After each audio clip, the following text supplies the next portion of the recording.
하나님의 크신 사랑과 은총이 여러분의 삶에 함께 하시기를 빕니다. 오늘은 안식일을 완성하신 예수님이라는 제목으로 함께 하나님의 말씀을 나누겠습니다. 요한복음 7장은 초막절이라는 유대인의 명절을 배경으로 하고 있습니다. 이 명절에는 이스라엘 본토에 사는 유대인뿐 아니라 그리스 지역과 이집트 등에 살고 있던 유대인들도 예루살렘 성전을 방문해서 예배 드렸습니다. 20세 이상의 모든 유대인 남성은 해마다 1년에 3번씩 성전을 방문해서 예배 드릴 의무가 있었습니다. 그리고 이 초막절은 그 중에서도 가장 많은 순례객들이 모이는 명절이었습니다. 그리고 예수님께서도 이 명절에 예루살렘을 방문하셨고 그곳에서 순례객들을 대상으로 힘있게 하나님 나라의 복음을 전하셨습니다.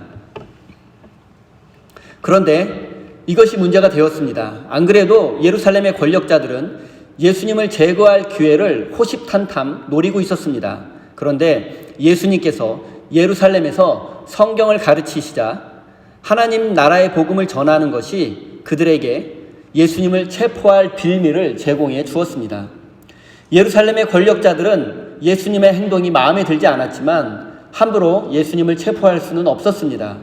왜냐하면 지금 예루살렘에는 예수님을 선지자나 메시아로 믿고 있는 사람들도 상당수 있었기 때문입니다. 또한 전통적으로 초막절과 같은 유대인의 명절에는 유대인들의 민족 의식과 독립에 대한 염원이 강해지기 때문에 작은 사건 하나가 큰 폭동으로 발전할 수 있고 로마에 대한 반란으로 이어질 수 있기 때문입니다. 그리고 만약 예루살렘에서 폭동과 반란이 일어나게 된다면 예루살렘 권력자들은 자신들의 권세를 로마 당국자들에게 빼앗길 수도 있습니다. 그래서 권력자들이 명절 기간에 가장 중요하게 여겼던 것은 바로 예루살렘의 평화였습니다. 이런 이유로 권력자들은 예수님을 공개적으로 체포하기를 꺼려하고 있었습니다. 하지만 예수님께서 예루살렘에서 자유롭게 이단적 사상을 가르치는 것을 내버려 둘 수는 없었습니다. 지금 우리가 보기에 예수님이 전하신 말씀은 하나님의 말씀이고 하나님 나라의 복음이지만 당시 예루살렘 권력자들에게 예수님이 전한 하나님 나라의 복음은 단지 이단적 사상으로 들렸을 뿐입니다.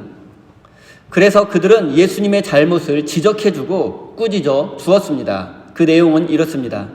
예수 당신은 랍비 학교를 졸업하지도 않았고 모세와 선지자들의 글도 인용하지 않고 유대인들의 전통과 관습법을 따르지 않으니 당신은 성경과 하나님 나라의 말씀을 가르칠 자격이 없다고 했습니다.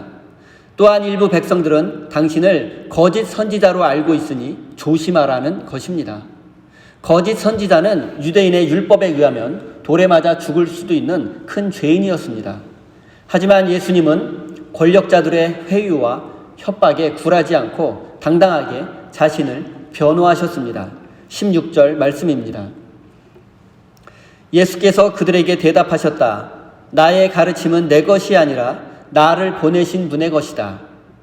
예수님은 자신의 가르침을 문제 삼는 예루살렘의 권력자들을 향해서 조금도 주눅들지 않고 당당하게 나의 가르침은 내 생각이나 나의 개인적인 꿈과 비전이 아니라는 것입니다. 즉 나를 보내신 분, 하나님 아버지의 뜻을 가르친 것일 뿐이라고 말씀하셨습니다. 하지만 그들은 예수님의 가르침이 하나님으로부터 온다는 사실을 믿을 수 없었습니다. 아니 믿으려고 하지도 않았습니다. 왜냐하면 그들에게는 하나님의 뜻을 실천하려는 의지가 없고 근본적으로는 자신들의 영광을 추구했기 때문입니다. 그들은 입으로는 하나님의 영광을 말했지만 사실은 하나님의 영광을 가로챘고 자신들의 영광을 추구하고 있었던 것입니다. 17절, 18절입니다. 하나님의 뜻을 따르려는 사람은 누구든지 이 가르침이 하나님에게서 난 것인지 내가 마음대로 말하는 것인지를 안다. 자기 마음대로 말하는 사람은 누구든지 자기의 영광을 구하지만 자기를 보내신 분의 영광을 구하는 사람은 진실하며 그 사람 속에는 불의가 없다. 예수님은 이런 권력자들을 향해서 단호하게 말씀하셨습니다. 누구든지 하나님의 뜻을 행하려는 사람은 예수님의 말씀이 하나님의 말씀과 일치한다는 사실을 알게 될 것이라고 하셨습니다. 그리고 이 말씀은 예루살렘의 권력자들이 하나님의 말씀과 뜻에는 관심이 없음을 우회적으로 비판하신 것이기도 합니다. 그들은 하나님의 뜻을 왜곡해서 자신들의 기득권을 지키고 확대 재생산하는 일에만 관심이 있을 뿐 진심으로 하나님을 섬기는 일에는 관심이 없었던 것입니다. 그래서 예수님은 그들에게 자신들의 영광을 추구하는 사람이라고 비판하셨던 것입니다. 그리고 예수님은 그들과는 반대로 단 한순간도 자신의 영광을 추구하지 않으셨고 오직 하나님 아버지의 영광만을 추구하셨습니다. 하지만 반대로 자기의 영광과 이익을 추구하는 사람들이 있었습니다. 그리고 이런 사람들은 결코 예수님의 말씀을 깨달을 수 없다는 것이 예수님께서 권력자들을 향해 비판적으로 하신 말씀입니다. 그들은 십자가의 길이 영광의 길이라는 사실을 이해할 수 없고 섬기는 것이 섬김을 받는 것보다 낫고 나중된 자가 먼저 된다는 신앙의 진리를, 이 역설적인 진리를 결코 깨달을 수 없습니다. 예수님의 이 말씀은 오늘날 우리의 신앙생활에도 똑같이 적용됩니다. 나의 영광을 추구할 것인가? 아니면 하나님의 영광을 추구할 것인가? 이것이 바로 우리의 신앙을 판가름하는 기준입니다. 영광을 이익이라는 단어로 바꾸면 그 뜻이 더욱더 분명해집니다. 나의 이익을 추구할 것인가? 하나님의 이익을 추구할 것인가? 하나님을 이웃으로 바꾸어 보아도 의미가 더욱 확실해집니다. 나의 이익을 추구할 것인가? 이웃의 이익을 추구할 것인가? 신앙생활을 하다 보면 많은 사람들이 입으로는 하나님의 영광을 말하지만 이웃을 배려하지 않고 자신의 이익만을 추구하는 사람들을 보고 경험하게 됩니다. 그리고 이런 삶의 태도는 예수님의 가르침과는 하나님의 뜻과는 정반대되는 것임을 잊지 말아야 합니다. 성경은 이런 사람을 위선자라고 말하고 있습니다. 또한 이런 사람들은 예수님을 핍박하고 죽이는 데 앞장섰던 예루살렘의 권력자들과 조금도 다르지 않습니다. 사랑하는 성도 여러분, 우리의 신앙이 참이냐 거짓이냐를 판가름하는 기준은 매우 단순합니다. 지금 내가 하나님의 영광과 이웃의 이익을 중요하게 여기며 살아가고 있는가? 아니면 나의 영광과 이익을 위해서 살고 있는가? 이것을 생각해 본다면 답은 분명해집니다. 지금까지 여러분은 무엇을 추구하며 믿음의 삶을 살아오셨습니까? 여러분의 거룩한 삶을 통해서 하나님의 이름이 높아지고 여러분의 이웃에게 하나님의 사랑과 은혜가 전해지기를 바랍니다. 19절 뒷부분부터 20절까지 말씀을 제가 읽겠습니다. 어찌하여 너희가 나를 죽이려고 하느냐? 무리가 대답하였다. 당신은 귀신 들렸소. 누가 당신을 죽이려고 한단 말이오. 예루살렘 권력자들은 자신들을 많은 사람들 앞에서 은근히 비난하고 자신들의 권위를 깎아내리는 예수님을 더 이상 내버려 두어서는 안 된다고 생각했습니다. 그래서 마음속으로 이제 정말 기회를 잡아서 예수를 제거해야 되겠다고 마음먹게 되었습니다. 예수님은 그들의 검은 속내를 아시고 너희가 어찌하여 나를 죽이려고 하느냐라고 말씀하셨습니다. 그리고 주변에 있던 예루살렘 순례객들이 그 말씀을 듣고서 예수님을 향해서 아무도 당신을 죽이려고 하지 않는데 어째서 그런 말을 하는 겁니까? 혹시 당신은 귀신 들린 거 아닙니까? 라고 말하며 예수님을 조롱하는 사람들도 있었습니다. 지금 예루살렘에는 예수님을 모세와 같은 선지자나 메시아로 믿고 있는 사람들도 있었지만 예루살렘 권력자들과 마찬가지로 예수님을 거짓 선지자로 알고 있는 사람들도 있었습니다. 그래서 요한복음에는 예수님을 향한 상반된 태도와 평가가 기록되어 있는 것입니다. 예루살렘의 권력자들은 스스로 하나님을 잘 믿고 있다고 생각했습니다. 하지만 그들은 하나님의 말씀과 율법을 소유하려고만 했을 뿐, 선택받은 민족이라는 사실을 자랑스러워했을 뿐, 율법을 지키고 하나님의 말씀을 실천하는 일에는 관심이 없었습니다. 그러는 사이에 그들은 점점 하나님이 보내신 메시아이신 예수님을 죽이려고 하는 괴물로 변해가고 있었습니다. 그리고 이와 같은 사실은 오늘날 우리에게도 똑같이 적용됩니다. 만약 우리가 구원받고 선택받은 사실에만 만족하며 세속적인 성공과 축복만을 갈망한다면 우리의 신앙은 부패하고 타락할 수밖에 없습니다. 그리고 결국에는 하나님의 영광을 가리고 교회의 공동체성을 파괴하고 우리 자신의 삶마저 무너져 내릴 수밖에 없습니다. 예수님은 부패하고 타락한 예루살렘의 권력자들을 꾸짖으셨고 책망하셨습니다. 하지만 이것은 그들을 미워하거나 저주하려고 했던 것은 아닙니다. 그들은 공개적인 장소에서 망신을 당했다고 생각했고 자신들의 죄를 깨닫지는 못했습니다. 오히려 예수님을 향한 복수의 칼날을 갈게 되었습니다. 예수님은 그들에게 회개할 기회를 주셨지만 그들은 그 소중한 기회를 걷어차고 복수의 칼날을 갈며 점점 괴물로 변해가고 있었습니다. 신앙인들을 포함한 많은 현대인들의 약점이 있습니다. 그것은 바로 주변 사람들의 진심 어린 조언이나 충고와 직언을 수용하지 못한다는 점입니다. 많은 사람들이 충고와 직언을 받아들이지 못하고 상대방이 자신을 무시하거나 싫어한다고 생각합니다. 그래서 앞에서는 웃으면서 그 상황을 대충 넘어가지만 마음속으로는 내가 받은 상처를 그대로 되갚아 주겠다고 복수의 마음을 품기도 하고 상대방을 친구 목록에서 제거해 버리기도 합니다. 그리고 이것이 바로 예수님을 제거하려고 했던 예루살렘 권력자들의 악한 마음의 본질입니다. 사랑하는 성도 여러분, 여러분은 누군가의 조언이나 충고를 잔소리로 치부하며 적대감을 품고 미워하거나 기회가 되거나 힘이 생기면 여러분이 받은 상처를 똑같은 방법으로 되돌려 주려고 했던 적이 있지는 않습니까?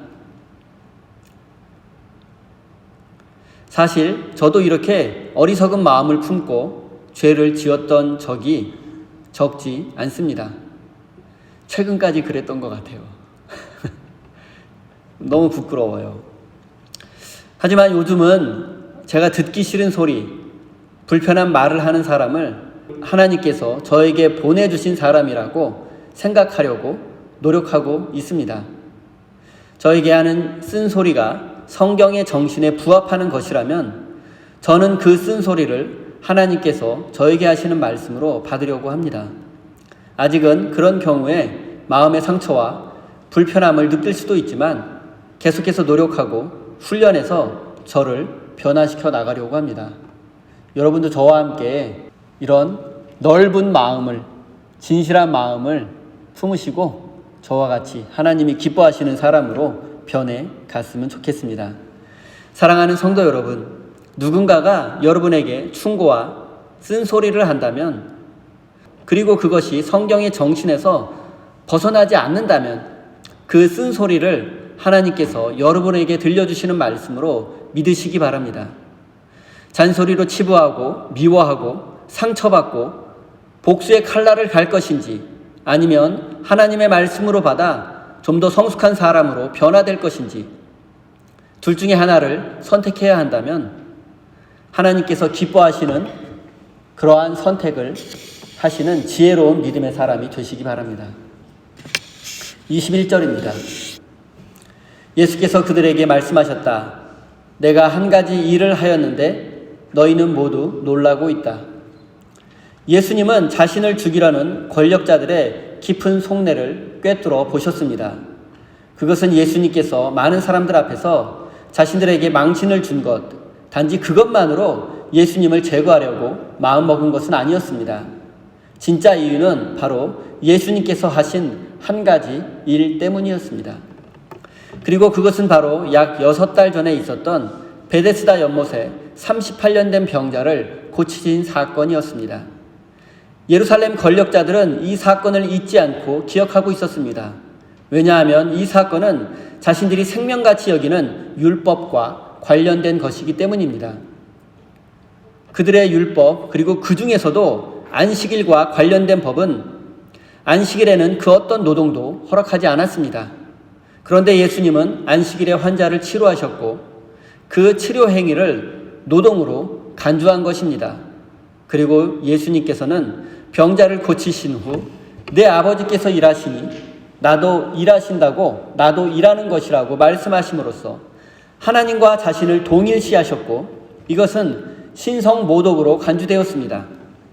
그래서 예수님은 안식일에 38년 동안 병으로 고통받던 환자를 고쳐주심으로써 안식일 법과 신성모독죄를 저지른 죄인이 되고 말았습니다. 38년 동안 죄와 죽음의 저주 안에 갇힌 사람을 회복시켜준 그 사건이 예수님을 죽음으로 몰아가게 된 것입니다. 38년 동안 죽음과 저주에 갇혔던 사람을 건져내기 위해서 정의로운 일을 했기 때문에 예수님은 죄와 죽음을 뒤집어 쓰게 되었습니다. 하지만 예수님은 권력자들의 진짜 속마음을 아셨고 그저 힘없이 물러나기만 하지 않으셨습니다. 예수님은 오히려 그들의 위선을 폭로하셨습니다. 22절과 23절입니다. 모세가 너희에게 할례법을 주었다. 사실 할례는 모세에게 비록된 것이 아니라 조상들에게서 비롯한 것이다. 이 때문에 너희는 안식일에도 사람들에게 할례를 준다. 모세의 율법을 어기지 않으려고 사람이 안식일에도 할례를 받는데 내가 안식일에 한 사람의 몸 전체를 성하게 해주었다고 해서 너희가 어찌하여 나에게 분개하느냐. 예수님은 유대인의 정체성을 나타내는 할례의 예를 들어서 자신을 해치려고 하는 권력자들의 위선과 모순을 폭로하셨고 동시에 38년 된 병자를 고치신 것이 하나님의 뜻임을 변증하셨습니다. 이스라엘 백성들은 아브라함 이래로 남자아이가 태어나면 8일째 되는 날에 할례를 행했습니다. 그리고 이것은 이스라엘 백성임을 증명하는 표식이기도 했습니다. 그런데 문제가 생겼습니다. 그것은 바로 아이가 태어난 지 8일째 되는 날, 즉 할례를 행하는 날이 안식일인 경우입니다. 태어난 지 8일째 되는 날이 할례를 행하는 날과 겹치는 경우입니다. 왜냐하면 모세의 율법은 안식일에는 노동을 금지하고 있는데 할례를 행하는 것도 일종의 노동이기 때문입니다. 여러분, 이런 경우에 어떻게 해야 됩니까? 안식일법이 노동을 하지 말라는 안식일법이 우선입니까? 아니면 태어난 지 8일째에는 할례를 행해야 한다는 그 율법이 우선입니까? 그래서 할례를 행해야 하는데 안식일이기 때문에 할 수 없는 상황이 벌어지고 말았습니다. 유대인들은 이 모순으로 여기지 않고 간단히 해결했습니다. 그것은 바로 안식일에 할례를 행하는 것은 노동이 아니라고 결정한 것입니다. 자기들 마음대로. 노동을 노동이 아니라고 하니 이것은 논리적 모순이고 요즘 말로 하면 일종의 정신승리라고 할 수 있습니다.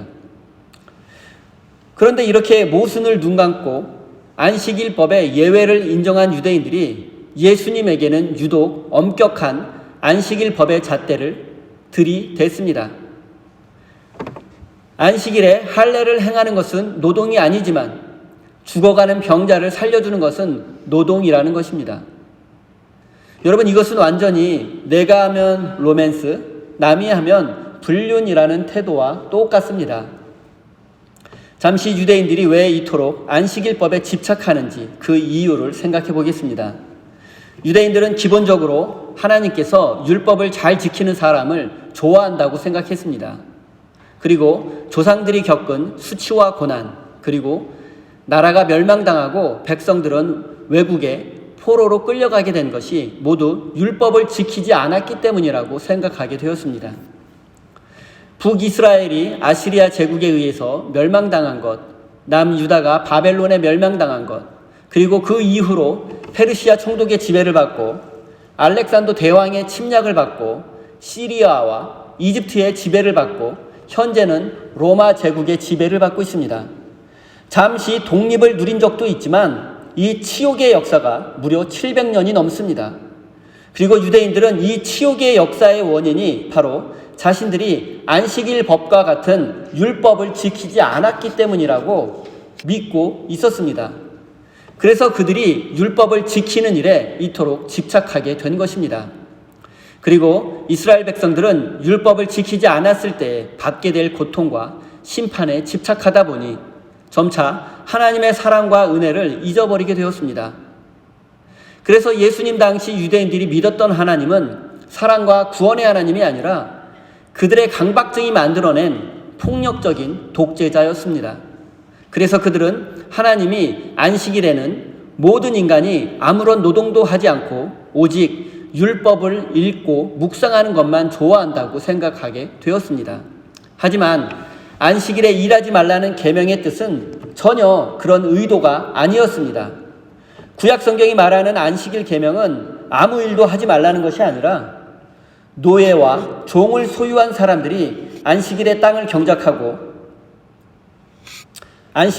경작하는 것과 그런 것과 같은 경제활동, 돈 버는 일에 집착하지 말라는 의도였습니다. 자신과 가족 그리고 노예와 종들에게 하나님의 이름으로 안식과 쉼을 주라는 것입니다. 하나님께서 안식일에 노동을 하지 말라고 하신 이유는 노예와 땅을 소유한 사람들의 극단적인 이윤 추구를 막으려는 것이지 손가락 하나 까딱하지 말고 아무런 일도 하지 말라는 것이 아니었습니다.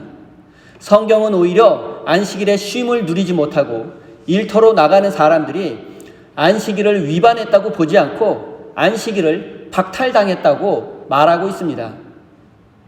안식일은 6일 동안의 힘겨운 노동을 통해서 지치고 상한 몸과 마음이 쉼을 통해서 회복하는 날이고 힘겨운 노동을 통해서 잃어버린 인간다움과 하나님의 형상을 회복하는 날이었습니다.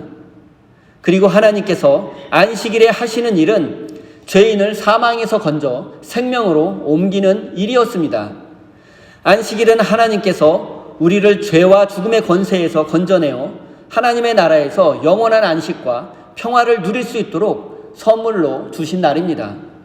그리고 안식일에 생명과 평화를 누리지 못하는 사람이 있다면 그 사람이 하나님의 생명과 평화를 누릴 수 있도록 도와주어야 합니다. 이것이 바로 안식일의 정신이기 때문입니다. 그리고 안식일에 38년 동안 고통받던 사람에게 생명과 평화를 주신 예수님은 안식일 법을 어긴 죄인이 아니라 안식일에 하나님의 뜻을 완벽하게 실천하심으로써 안식일을 완성하신 분이십니다. 우리가 안식일에 무엇을 해야 하는지를 보여주신 것입니다. 사랑하는 성도 여러분, 우리 모두에게는 정도의 차이가 있을 뿐 모두 내가 하면 로맨스, 남이 하면 불륜이라는 이런 마음이 있습니다. 나에게는 관대하고 남에게는 엄격한 우리의 이중적인 잣대는 우리를 하나님으로부터 멀어지게 할 뿐 아니라 하나님의 영광을 가리우고 이웃에게 상처를 줄 수 있는 심각한 죄라는 사실을 깨달으시기 바랍니다. 사랑하는 성도 여러분, 우리의 영광보다 더 중요한 것은 하나님의 영광이라는 사실을 잊지 마십시오. 그리고 하나님의 뜻에 부합하는 조언과 충고라면 그것이 불편한 진실일지라도 그것을 받아들이시고 더 성숙한 하나님의 사람으로 변화되시기 바랍니다. 사랑하는 우리 세임교회 성도 여러분, 안식일에 아무 노동도 하지 말라는 글자에 집착하거나 얽매이지 마시고 그 글자 속에 담겨있는 하나님의 뜻이 무엇인지를 묵상하시기 바랍니다. 그래서 안식일에 참된 정신을 깨닫고 모든 이들에게 생명과 평화의 복음을 전하는 거룩한 믿음의 삶을 살아가시는 하나님의 백성이 되시기를 예수님의 이름으로 축원드립니다. 기도하겠습니다.